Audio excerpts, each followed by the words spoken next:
The pressure is on for both sides to seal this latest hostage ceasefire deal. Let's bring in Alon Pinkas, a former ambassador who also served as an advisor to Israeli Prime Minister Ehud Barak and Israeli President Shimon Peres. Ambassador, welcome to the show. Good morning. Thank you, Hannah. Good to be with you. So we know the ceasefire negotiations are ongoing in Egypt. Reports tell us one of the sticking points, like Robert just said, is the ceasefire deal. Will it be temporary? Will it be permanent? That's a huge divide, Ambassador. What does that tell you?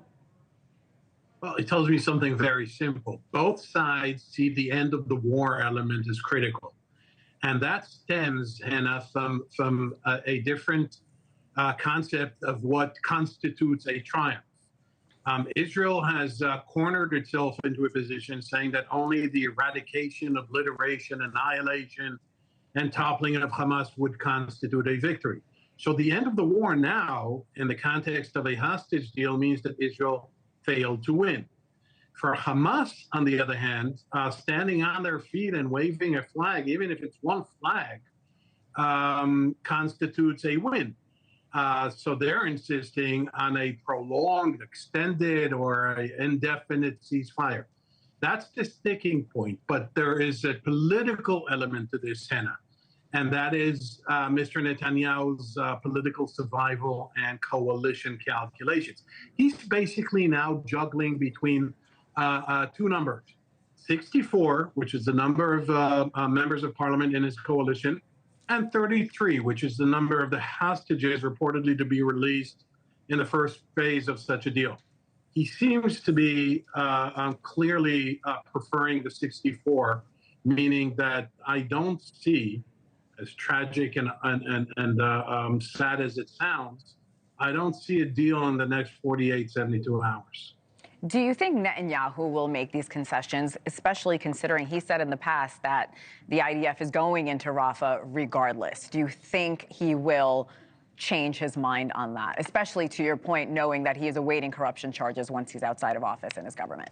Well, it's not just the corruption charges, which, of course, you're absolutely right, Hannah.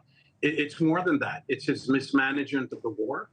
It's his refusal to resign. It's his refusal to take responsibility for October 7th. It's his refusal to be held accountable for October 7th. It's his unachievable or unattainable goal of toppling Hamas, when everyone knows that toppling Hamas can only be done politically and diplomatically, not militarily, unless, of course, Israel reoccupies the entire Gaza Strip for the next decade, which even Mr. Netanyahu is not interested in doing. So yeah, he knows he's reached a dead end. It's either his coalition or Rafah. Now, he made Rafah into some kind of a Stalingrad. You know, the fate of World War II, the fate of the world, the fate of civilization rests on damn Rafah. It isn't. It doesn't. He knows that. He should know that. But he's playing politics. So he also knows, as you do, Hena, that the American administration, indeed, is profoundly and publicly reluctant to support such an operation. So he's really at a dead end in terms of his options. So let's talk about the remaining hostages and, of course, the pressure that Netanyahu is facing from within the Israeli government, his own people, and even here in the U.S. What do we know about the hostages? Well, what do you mean? What do we know about their fate?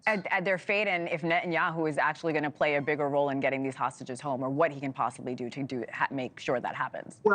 Well, there's increasing criticism against Netanyahu in Israel. I mean, it's been already uttered and expressed by the U.S. in the last 2-3 months, including Secretary of State Blinken, that he doesn't seem to care enough and he is not prioritizing this.